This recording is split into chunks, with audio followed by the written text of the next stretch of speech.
ನಮ್ಮೂರ್ ಕಡೆ ಒಂದ್ ಮಾತಿದೆ, ಅದೇನಂದ್ರೆ ಎಲೆಮರೆಯ ಕಾಯಿ ಅಂತ ಅಂದ್ರೆ ನಮ್ಮ ಸುತ್ತಮುತ್ತಲು ಅದೆಷ್ಟೋ ಪ್ರತಿಭಾವಂತರು ಹಾಗೂ ವಿಶೇಷ ವಿಷಯಗಳನ್ನ ಉಳ್ಳವರು ನಮ್ಮ ಮಧ್ಯದಲ್ಲೇ ಮರೆಯಾಗಿ ಹೊರ ಪ್ರಪಂಚಕ್ಕೆ ತಮ್ಮ ಕಾರ್ಯಗಳನ್ನ ಪ್ರಸ್ತುತಪಡಿಸ್ತಿರ್ತಾರೆ.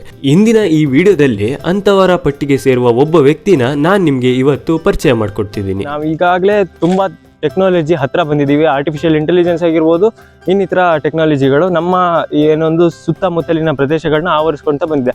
ಅದ್ರ ಜೊತೆಗೆ ನಮ್ಮ ದೇಶ ಒಂದು ಕೃಷಿ ಪ್ರಧಾನ ದೇಶ ಆಗಿರೋದ್ರಿಂದ ಈ ಒಂದು ಕೃಷಿಗೆ ಸಂಬಂಧಪಟ್ಟಂತೆ ಕೆಲವೊಂದಷ್ಟು ತಂತ್ರಜ್ಞಾನಗಳು ಬೆಳಕಿಗೆ ಬಂದಿದ್ದಾವೆ. ಅಂತಹ ಒಂದು ಬೆಳಕಿಗೆ ಬಂದಿರುವಂತಹ ತಂತ್ರಜ್ಞಾನಗಳನ್ನ ಅಥವಾ ಆ ತಂತ್ರಜ್ಞಾನಗಳನ್ನ ತಯಾರಿಸುವಂತಹ ಕೆಲವೊಂದಿಷ್ಟು ವ್ಯಕ್ತಿಗಳು ನಮ್ಮ ಸುತ್ತಮುತ್ತಲೂ ಇದ್ದಾರೆ. ಅಂಥ ವ್ಯಕ್ತಿಗಳಲ್ಲಿ ನಾನು ನಿಮಗೆ ಇವತ್ತೊಬ್ಬರನ್ನ ಪರಿಚಯ ಮಾಡಿಸೋಕ್ಕೆ ಅಂತ ಹೊರಟಿದ್ದೀನಿ.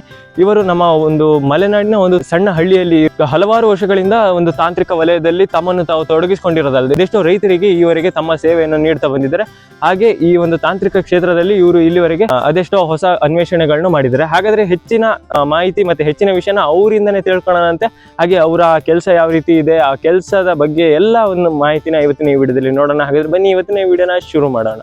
ಶ್ರೀಯುತ ಪವನ್ ಗೌಡ ಇವರು ಚಿಕ್ಕಮಗಳೂರು ಜಿಲ್ಲೆಯ ಕೊಪ್ಪ ತಾಲೂಕಿನ ಹರಿಹರಪುರದ ಬಂಡಿಗಡಿ ಎಂಬ ಊರಿನವರು.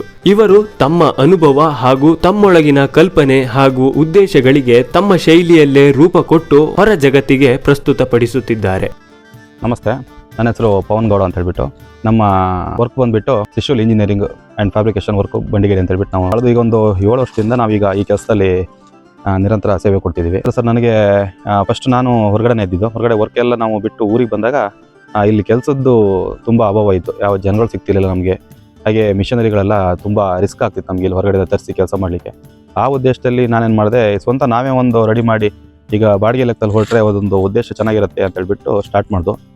ಅದು ಸರಿ, ಇವತ್ತು ಈ ಮಟ್ಟಕ್ಕೆ ನಮ್ಮನ್ನು ತಂದಿದ್ದು. ಹೊರ ಜಗತ್ತಿಗೆ ಹಾಗೂ ಮುಖ್ಯವಾಗಿ ರೈತಾಪಿ ಜನರಿಗೆ ಸಹಾಯವಾಗಬೇಕೆಂದು ತಯಾರಿಸುವ ಇವರ ಯಂತ್ರೋಪಕರಣಗಳ ತಯಾರಕ ಘಟಕವು ತಮ್ಮ ಮನೆಯ ಪರಿಸರದಲ್ಲೇ ಇದೆ. ಹಾಗೂ ಇವರ ಮನೆ ಮಲೆನಾಡಿನ ಸುಂದರ ಪ್ರಕೃತಿಯ ಮಡಿಲಿನಲ್ಲಿ ಹೊರ ಜಗತ್ತಿನಿಂದ ದೂರವಾಗಿ ಒಂದು ರೀತಿಯಲ್ಲೇ ಸಮುದ್ರದೊಳಗಿನ ಕಪ್ಪೆ ಚಿಪ್ಪಿನೊಳಗಿರುವ ಮುತ್ತಿನಂತೆ ಇದ್ದರೆ, ಇವರ ಮನೆಯ ಆವರಣದಲ್ಲೇ ಅದೆಷ್ಟೋ ಹೊಸ ಹಳೆಯ ಯಂತ್ರೋಪಕರಣಗಳು ಹಾಗೂ ಅವುಗಳ ಬಿಡಿಭಾಗಗಳು ಮತ್ತು ಅವುಗಳ ತಯಾರಿಕೆಗೆ ಬಳಸುವ ಸಲಕರಣೆಗಳಿಂದಲೇ ಆವೃತವಾಗಿದೆ. Sir, first of all sir, ನೀವು ಒಂದು 6 ಮಾಡಲ್ ಸರ್ ನಾವು ಮೇಕ್ ಮಾಡ್ತಿದ್ದೀವಿ. ಅದರಲ್ಲಿ ಸರ್ ಫಸ್ಟ್ ನಾವು ಅವ್ರಿಗೆ ಕಸ್ಟಮರಿಗೆ ಕೇಳ್ತೀವಿ ಯಾವ ರೀತಿ ಬೇಕು ಅಂತೇಳಿ. ಟ್ರಾಲಿ ಸಿಸ್ಟಮ್ ಆಗ್ಬೋದು ಅಥವಾ ಗಾಡಿಗೆ ಫಿಟ್ಟೆಡ್ ಆಗ್ಬೋದು, ಈ ಥರ. ಅದರಲ್ಲಿ ಸರ್ ಅವರು ಈಗ ಯಾವ್ದು ಬೇಕು ಅಂತ ಚೂಸ್ ಮಾಡ್ತಾರೆ, ಅದ್ರ ಮೇಲೆ ಡಿಪೆಂಡ್ ಆಗುತ್ತೆ. ಹಾಗೆ ಸರ್ 25 ದಿನ ಟೈಮ್ ತೊಗೊಳ್ತೀವಿ ಒಂದು ಮಿಷನ್ ಆಗಲಿಕ್ಕೆ. ಅದ್ರ ಜೊತೆ ಸರ್ ಅದರಲ್ಲಿ ನಮಗೆ ಟನ್ನೇಜ್ ಕೆಪಾಸಿಟಿ ಅಥವಾ ವರ್ಕಿಂದು ಯಾವ ರೀತಿ ಲೋಡಿಂಗ್ ಕೆಪಾಸಿಟಿ ಬೇಕು ಎಲ್ಲ ಸರ್ ಅವ್ರು ಏನು ಡೀಟೇಲ್ಸ್ ಕೊಡ್ತಾರೆ ಆ ಡೀಟೇಲ್ಸ್ ಮೇಲೆ ಸರ್ ನಾವು ಅವ್ರಿಗೆ ಮಾಡ್ಕೊಡ್ತೀವಿ. ಹಾಗೆ ಸರ್ ಫಸ್ಟಿಗೆ ಸರ್ ನಾವು ಅದರಲ್ಲಿ ಹಾಫ್ ಅಡ್ವಾನ್ಸ್ ತೊಗೊಳ್ತೀವಿ ಅವ್ರ ಹತ್ರ. ಯಾಕಂತಂದರೆ ಈಗ ಮಾಡಿಬಿಟ್ಟು ಲಾಸ್ಟಿಗೆ ನಾವು ಬೇಡ ಅಂತ ಹೇಳೋ ಪರಿಸ್ಥಿತಿಗಳು ತುಂಬ ಆಗಿದೆ ಸರ್ ನಮ್ಮಲ್ಲಿ. ಮತ್ತು ಐಟಮ್ಗಳು ತಗೊಂಡು ಹೋಗಲ್ಲ. ಈಗ ಬಂದು ಸರ್ ಈಗ ಫಸ್ಟಿಗೆ ಪ್ರೆಸರ್ ಹಾಕಿ ಮಾಡಿಸ್ತಾರೆ, ಆಮೇಲೆ ತಿಂಗ್ಳುಗಟ್ಟಲೆ ಆದರೂ ಡೆಡ್ ಆಗಿರುತ್ತೆ ಸರ್ ಐಟಮು. ಅದಕ್ಕೋಸ್ಕರ ಅಂದರೆ ಸರ್ ಈಗ ಹೊರಗಡೆಯಿಂದ ಸರ್ ನಮ್ಮಲ್ಲಿ ಕೆಲವು ಗಾಡಿಗಳೆಲ್ಲ ಬರುತ್ತೆ ಸರ್. ಈಗ ಅದು ಸರ್ ನಿಮಗೆ ತುಂಬ ಕಾಸ್ಟ್ ಜಾಸ್ತಿ ಬೀಳುತ್ತೆ. ಹಾಗೆ ನಾವೀಗ ಲೋಕಲಾಗಿ ಮಾಡ್ಕೊಡೋದು ಅಂತಂದ್ರೆ ಸರ್ ಅದಕ್ಕಿಂತ ಒಂದು 1/4% ಸರ್ ನಮ್ಮ ರೈತರುಗಳಿಗೆ ಉಳಿಲಿ. ಹಾಗೆ ಈಗ ನಾವು ಮಾಡ್ತೀವಿ ಸರ್ ಮಲೆನಾಡು ಭಾಗದಲ್ಲಿ ಈ ಥರ ನಮ್ಗೆ ಎಲ್ಲೂ ಯಾರು ಮಾಡ್ತಾ ಇಲ್ಲ ಇಷ್ಟು ತನಕ. ಹಾಗಾಗಿ ಸ್ವಲ್ಪ ಜನಗಳಿಗೂ ಒಳ್ಳೇದಾಗಲಿ ಇದು ಅಂತ ಹೇಳ್ಬಿಟ್ಟು ಒಂದು ಕಾನ್ಸೆಪ್ಟ್ ಸರ್ ನಮ್ದು. ಸದ್ಯದ ದಿನಗಳಲ್ಲಿ ಇವರ ಈ ಯಂತ್ರೋಪಕರಣಗಳ ತಯಾರಿಕಾ ಘಟಕ ಅಂದರೆ ತ್ರಿಶೂಲ್ ಇಂಡಸ್ಟ್ರಿಯಲ್ ವರ್ಕ್ ಇದು ಸಣ್ಣದಾಗಿ ತಮ್ಮ ಮನೆಯ ಸುತ್ತಮುತ್ತಲಿನ ಪ್ರದೇಶದಲ್ಲೇ ಇದ್ದು, ಮುಂಬರುವ ದಿನಗಳಲ್ಲಿ ಈ ಘಟಕವನ್ನು ವಿಸ್ತಾರಗೊಳಿಸಿ ಹಲವರಿಗೆ ಉದ್ಯೋಗ ಅವಕಾಶ ಸೃಷ್ಟಿಸಿಕೊಡುವುದು ಇವರ ಉದ್ದೇಶ ಅಥವಾ ಮಹದಾಸೆಯಾಗಿದೆ. ಈಗ ಶಾಪ್ನ ನಮ್ಮದು ವರ್ಕ್ಶಾಪ್ ಬಂದ್ಬಿಟ್ಟು ಈಗ ಹೊರಗಡೆ ನಾವು ಜಾಗ ನೋಡ್ಬಿಟ್ಟು ಪ್ಲಾನ್ ಮಾಡ್ತಿದ್ದೀವಿ. ಇನ್ನೂ ಒಂದು ದೊಡ್ಡ ಮಟ್ಟಕ್ಕೆ ಮಾಡಬೇಕಂತ. ಅದರಲ್ಲಿ ಈಗ ಅಟ್ಲೀಸ್ಟ್ ಒಂದು 4 ಜನಕ್ಕೆ ನಾವು ಒಂದು ಕೆಲಸ ಕೊಡುವ ಒಂದು ಕಾನ್ಸೆಪ್ಟ್ ನಮ್ಮದಾಗಿದ್ದರಿಂದ ಈಗ ಆ ಜಾಗನೂ ಆಲ್ರೆಡಿ ಈಗ ಗುರುತು ಮಾಡಿ ರೆಡಿ ಮಾಡ್ಕೊಂಡಿದ್ದೀವಿ ನಾವೀಗ. ಇನ್ನು ಸದ್ಯದಲ್ಲೇ ಅದನ್ನು ನಾವು ಅಲ್ಲಿಗೆ ಶಿಫ್ಟ್ ಮಾಡ್ತಾ ಇದ್ದೀವಿ. ಈಗ ಮಲೆನಾಡು ಅಂತಂದರೆ ಸ್ವಲ್ಪ ನಮಗೆ ರೈತರು ಮಕ್ಕಳು ಸ್ವಲ್ಪ ಜಾಸ್ತಿ ಇರ್ತಾರೆ. ಹಾಗಾಗಿ ಆಲ್ಮೋಸ್ಟು ಈಗ ರೈತರಿಗೆ ಮೇಯ್ನಾಗಿ ಬೇಕಾಗಿರುವಂಥದ್ದು ಒಂದು ಈ ಮಿಷನರಿಗಳು ಆಗ್ಬೋದು. ಈಗ ಎಲ್ಲದೂ ಈಗ ಅದ್ರ ಮೇಲೆ ಡಿಪೆಂಡ್ ಆಗಬೇಕಾಗಿದೆ. ಹಾಗೆ ನಮಗೆ ಬೇಕಾಗಿದ್ದಂಥ ಏನಾದ್ರು ಮಾಹಿತಿಗಳಿದ್ರೂ ಅದ್ರಲ್ಲಿ ನಮಗೂ ತಿಳಿಸ್ಕೊಡಿ. ಇಲ್ಲ ಅಂತಂದರೆ ಬಂದು ಖುದ್ದಾಗಿ ನಮ್ಮನ್ನ ಮೀಟ್ ಮಾಡಿ ಮಾತಾಡ್ಬೋದು. ಈ ಒಂದು ಮಿಷನ್ಗಳ ಸರ್ವಿಸ್ ಆಗ್ಬೋದು ಅಥವಾ ಯಾವ ರೀತಿ ಅದರದ್ದು ಸೇಲಿಂಗ್ ಪ್ರೈಸ್ ಇದೆ ತಿಳ್ಕೊಳಕ್ಕೆ ಕಾಂಟ್ಯಾಕ್ಟ್ ನಂಬರ್ ಇದೆ, ಕಾಲ್ ಮಾಡಿಬಿಟ್ಟು ತಿಳಿಬಹುದು. ಇಲ್ಲಿ ಬೇಸರದ ಸಂಗತಿ ಏನೆಂದರೆ ಇವರ ಈ ಕಾರ್ಯಗಳು ಬೆರಳೆಣಿಕೆಯಷ್ಟು ಜನರಿಗೆ ಹಾಗೂ ದೂರದ ಯಾವುದೋ ಊರಿನ ಜನರಿಗಷ್ಟೇ ತಿಳಿದಿದೆ. ಆದರೆ ಸುತ್ತಮುತ್ತಲೂ ಇರುವಂತಹ ಪ್ರದೇಶದ ಜನರಿಗೆ ಇವರ ಈ ಕಾರ್ಯದ ಅರಿವೇ ಇಲ್ಲದಂತಾಗಿರುವುದು ಒಂದು ರೀತಿಯಲ್ಲಿ ದುರಾದೃಷ್ಟ ಅಥವಾ ಬೇಸರದ ವಿಷಯವಾಗಿದೆ. ಮೇನ್ ಆಗಿ ಅಂತಂದ್ರೆ ನಮ್ಗೆ ಈ ಕೆಲಸದಲ್ಲಿ ನಾನು ಹೊರಟು 2019 ಹೊರಟಿದ್ದು. ಆದರೆ ನಮಗೆ ಫಸ್ಟು ರಿಸಲ್ಟ್ ನಮಗೆ ಒಂದು ತಿಂಗಳವರೆಗೆ ನಮ್ಗೆ ಏನು ಗೊತ್ತಿರಲಿಲ್ಲ. ಅದಾದ ನಂತರದಲ್ಲಿ ಈಗ ಸೌದೆ ಹೊಡೆಯೋ ಒಂದು ಮಿಷನ್ ಅಂತಂದರೆ ಜನಗಳಿಗೆ ಏನು ಅಂತಲೇ ಗೊತ್ತಿರಲಿಲ್ಲ. ಎಲ್ಲ ಗುಂಪು ಹಾಕೊಂಡು ನೋಡೋರು ಫುಲ್ಲು ಯಾವ ಥರ ಇದೆ ಮಿಷನ್ ಅಂತ ಹೇಳ್ಬಿಟ್ಟು. ಅದಾದ ನಂತರ ನನಗೆ ಒಂದು ಗಡಿಕಲ್ ಭಾಗ ಆಗ್ಬೋದು ಅಥವಾ ನಮ್ಮ ಕೊಪ್ಪದಲ್ಲಿ ಸಿದ್ರಮಠ ಆಗ್ಬೋದು, ಅಲ್ಲಿಂದ ಒಂದು 2 ಕರೆ ಬರುತ್ತೆ ಫಸ್ಟಿಗೆ. ಅವ್ರು ಕಸ್ಕೊಂಡು ಈಗ ಯಾವ ರೀತಿ ಬಾಡಿಗೆ ಹೊಡಿತೀರಾ ಅನ್ನೋ ಒಂದು ಇದರಲ್ಲಿ ಚರ್ಚೆ ಆಯಿತು. ಅದಾದ ನಂತರದಲ್ಲಿ ನಾವು ಅವರಿಗೆ ಪೂರ ಸೌದೆಗಳನ್ನ ಹೊಡ್ಕೊಟ್ಟು ನಂತರದಲ್ಲಿ ಅವ್ರಿಗೆ ಖುಷಿ ಆಗ್ಬಿಟ್ಟು ಅವ್ರು ಅಂದರು ಇದರಿಂದ ನಮಗೆ ಒಂದು ರೈತರಿಗೆ ಒಳ್ಳೇದಿದೆ ಅಂತ ಹೇಳ್ಬಿಟ್ಟು. ಅದಾದ ನಂತರದಲ್ಲಿ ಸಣ್ಣ ಆ ಸೀಸನಲ್ಲಿ ಅವರ ಕಾಂಟ್ಯಾಕ್ಟ್ ಅವ್ರ ಫ್ಯಾಮಿಲಿ ಸುತ್ತಲೇ ನಾವು ಅವತ್ತು ಕೆಲಸ ಮಾಡಿದ್ದೀವಿ, ಅಂದರೆ 1 ತಿಂಗಳು ಕೆಲಸ.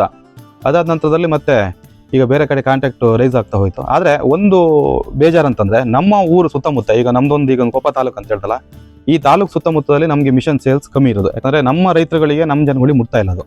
ಈಗ ಹೊರಗಡೆಯಿಂದ ಮಿಷನ್ ತರ್ತಿದ್ದಾರೆ.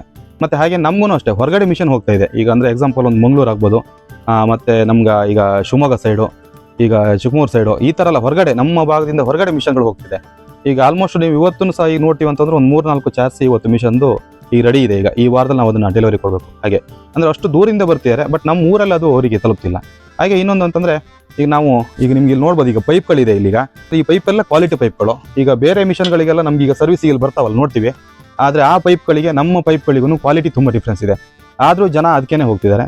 ಅದೆಲ್ಲ ಒಂದು ನಮಗೆ ಸ್ವಲ್ಪ ಬೇಜಾರಿರುವಂಥ ಒಂದು ವಿಷಯ ಆಗಿದೆ ಇದರಲ್ಲಿ. ಕಾಸ್ಟ್ ವೈಸ್ ಕಂಪ್ಲೇಂಟ್ ಆದರೆ ಅಥವಾ ಥಿಕ್ನೆಸ್ಸಿಂಗ್ ಕಂಪ್ಲೇಂಟ್ ಇದ್ದರೆ ಏನೇ ಇದ್ರೂ ನಮ್ಮ ಸ್ಪಾಟಲ್ಲಿ ಬಂದು ನೋಡಿ, ನೀವು ಒಂದ್ಸಲ ವಿಸಿಟ್ ಹಾಕಿ ಅಂತ ಹೇಳ್ತೀವಿ. ಯಾಕಂತಂದರೆ ಹೆವಿ ಎಲ್ಲ ನಮಗೆ ಮೆಟೀರಿಯಲ್ ಇರೋದು. ಹಾಗೆ ಮೆಟೀರಿಯಲ್ ಕಾಂಪ್ರಮೈಸ್ ಮಾಡೋಕ್ಕಾಗಲ್ಲ. ಯಾಕಂದರೆ ಹೊರಗಡೆ ನಾವು ತರಿಸಿ ಮಾಡೋದಾದ್ರೂ ಎಲ್ಲ ಹೆವಿ ಮೆಟೀರಿಯಲ್ ಹಾಕಿರ್ತೀವಿ. ಮತ್ತು ಹೊರಗಡೆ ಹೋಗ್ತೀವಿ ಅಂತಂದರೆ ಅವರಿಗೆ ಅಲ್ಲಿ ಕಾಸ್ಟ್ ಒಂದು 60,000 70,000 ಈ ಥರ ಡಿಫ್ರೆನ್ಸ್ ಇರುತ್ತೆ. ಬಟ್ ಅದು ನಮ್ಮಲ್ಲಿ ಆ ಥರ ಏನೋ ಡಿಫ್ರೆನ್ಸ್ ಅವಲ್ಲಿ ಯಾವುದೂ ಇಲ್ಲ. ಅದಕ್ಕೆ ನಾವು ಫಸ್ಟ್ ಹೇಳುವಂತಂದ್ರೆ ಬಂದು ಸೈಟಿಗೆ ಬಂದು ವಿಸಿಟ್ ಹಾಕಿ, ಹಾಗೆ ಇಲ್ಲಿ ನೋಡಿಬಿಟ್ಟು ನಿಮಗೆ ಯಾವ ರೀತಿ ನಿಮ್ಗೆ ಬೇಕು ಅನ್ನೋದು ಒಂದು ಕನ್ಫರ್ಮ್ ಮಾಡ್ಕೊಂಡ್ಬಿಟ್ಟು ಮಾತಾಡಿ ಅಂತ ಹೇಳ್ತೀವಿ. ಸೌದೆ ಹೊಡೆಯುವ ಯಂತ್ರ ಒಂದು, ಹಾಗೆ ಮೋಟರ್ ಕಾರ್ಟು, ಮತ್ತು ಬೈಕ್ ಟ್ರಾಲಿ, ಹಾಗೆ ತೋಟದೊಳಗಡೆ ಓಡಾಡಲಿಕ್ಕೆ ಚಿಕ್ಕ ಗಾಡಿಗಳು, ಈ ಥರ ಎಲ್ಲ ಸರ್ ಮಾಡ್ಕೊಂಡ್ಬಂದಿದ್ದೀವಿ. ಇಂತಹ ವ್ಯಕ್ತಿಗಳು ಹಾಗೂ ಪ್ರತಿಭೆಗಳು ಹೊರ ಜಗತ್ತಿಗೆ ಪ್ರಚಾರ ಹೊಂದಬೇಕೆಂಬುದೇ ಹಾಗೂ ಇವರ ಕಾರ್ಯಕನಸುಗಳಿಗೆ ಬೆಂಬಲ ದೊರೆಯಬೇಕೆಂಬುದೇ ನಮ್ಮ ಈ ವಿಡಿಯೋದ ಉದ್ದೇಶವಾಗಿರುತ್ತದೆ. ಈಗ ನಮ್ಮಲ್ಲಿ ಈಗ ಕಾಂಟ್ಯಾಕ್ಟ್ ನಂಬರು ಇದೆ. ಹಾಗೆಯೇ ಡೈರೆಕ್ಟಾಗಿ ಸೈಟಿಗೆ ಬಂದು ವಿಸಿಟ್ ಹಾಕಿ ನಮ್ಮ ಹತ್ರ ಮಾತಾಡ್ಬೋದು. ಜೊತೆಗೆ ಈಗ 2 ನಂಬರ್ಗಳು ನಾವು ಡಿಸ್ಪ್ಲೇಲಿ ಹಾಕಿರ್ತೀವಿ. ಯಾವ ನಂಬರಿಗೆ ಕಾಲ್ ಮಾಡಿದ್ರು ರೆಸ್ಪಾನ್ಸ್ ಮಾಡ್ತೀವಿ. ಹಾಗೆ ನಿಮ್ಗೆ ಏನು ಮಾಹಿತಿ ಬೇಕು, ಅದರ ಜೊತೆಗೆ ಏನು ಸರ್ವಿಸ್ ಬೇಕು, ಯಾವ ಮಿಷನ್ಗಳು ಬೇಕಾರಾಗಲಿ ಸರ್ವಿಸ್ ನಾವು ಕೊಡ್ತೀವಿ. ಹೊರಗಡೆ ಹೋದರೆ ಸರ್ವಿಸ್ ಇರಲ್ಲ, ಬಟ್ ನಮ್ಮಲ್ಲಿ ಆ ಥರ ಇಲ್ಲ. ನೀವು ಎನಿ ಟೈಮ್ ಯಾವಾಗ ಬೇಕಾದ್ರೆ ಕಾಲ್ ಮಾಡ್ಬೋದು. ಈಗ ಸರ್ವಿಸ್ ಕಂಪಲ್ಸರಿ ನಾವು 100ಕ್ಕೆ 100% ಕೊಟ್ಟೇ ಕೊಡ್ತೀವಿ. ಯಾಕಂದರೆ ರೈತರಿಗೆ ತಲುಪಲಿ ಅನ್ನೋ ಒಂದು ಕಾನ್ಸೆಪ್ಟಲ್ಲಿ ನಾವು ಇದನ್ನು ಮಾಡ್ತಿರೋದ್ರಿಂದ ಸರ್ವಿಸ್ ಕೊಟ್ಟೇ ಕೊಡ್ತೀವಿ. ಓಕೆ ಫ್ರೆಂಡ್ಸ್, ನೋಡಿದ್ರಲ್ಲ ಇವತ್ತಿನ ಈ ವಿಡಿಯೋದಲ್ಲಿ ನಾನು ನಿಮಗೆ ಒಬ್ಬ ಯುವ ಉದ್ಯಮಿ ಅಥವಾ ಯುವ ತಾಂತ್ರಿಕೋದ್ಯಮಿನ ನಾನು ಇವತ್ತು ತೋರಿಸ್ಕೊಡೋಕ್ಕೆ, ಹಾಗೆ ಅವರ ಬಗ್ಗೆ ಒಂದು ಸಣ್ಣ ಮಾಹಿತಿನ ತಿಳಿಸ್ಕೊಡೋಕ್ಕೆ ಇವತ್ತಿನ ಈ ವಿಡಿಯೋದಲ್ಲಿ ಪ್ರಯತ್ನ ಮಾಡಿದ್ದೆ. ನಾನು ಕೊನೆಯದಾಗಿ ಕೇಳ್ಕೊಳ್ಳೋದಿಷ್ಟೇ, ಈ ರೀತಿಯ ಒಂದು ಯುವ ಪ್ರತಿಭೆಗಳಿಗೆ ಅಥವಾ ಈ ರೀತಿಯ ಒಂದು ಹೊಸ ಪ್ರತಿಭೆಗಳಿಗೆ ಅಥವಾ ಒಂದು ಹೊರ ಜಗತ್ತಿಗೆ ಉಪಯೋಗವಾಗುವಂತೆ ತಮ್ಮ ಕೆಲಸದಲ್ಲಿ ತಾವು ತೊಡಗಿಸಿಕೊಂಡು ಹೊಸ ಅನ್ವೇಷಣೆಗಳನ್ನ ಮಾಡ್ತಿರುವಂತಹ ವ್ಯಕ್ತಿಗಳನ್ನ ನಾವು ಪ್ರೋತ್ಸಾಹಿಸೋಣ ಅಂತ ಹೇಳ್ತಾ, ಹಾಗೆ ನೀವು ನಮ್ಮ ಚಾನಲ್ನ ಸಬ್ಸ್ಕ್ರೈಬ್ ಆಗಿಲ್ಲ ಅಂದರೆ ಸಬ್ಸ್ಕ್ರೈಬ್ ಆಗಿ ಪಕ್ಕದಲ್ಲಿರೋ ಬೆಲ್ ಐಕಾನ್ ಆಲ್ ಅಂತ ಸೆಟ್ ಮಾಡಿದ್ರಿಂದ ನಾವು ಎಲ್ಲ ವಿಡಿಯೋ ಬೇಗ ಬಂದು ತಲುಪುತ್ತೆ. ನಾನು ನಿಮ್ಗೆ ಇನ್ನೊಂದು ವಿಡಿಯೋದಲ್ಲಿ ಸಿಗ್ತೀನಿ. ಅಲ್ಲಿವರೆಗೂ take care, Tata, bye bye friends.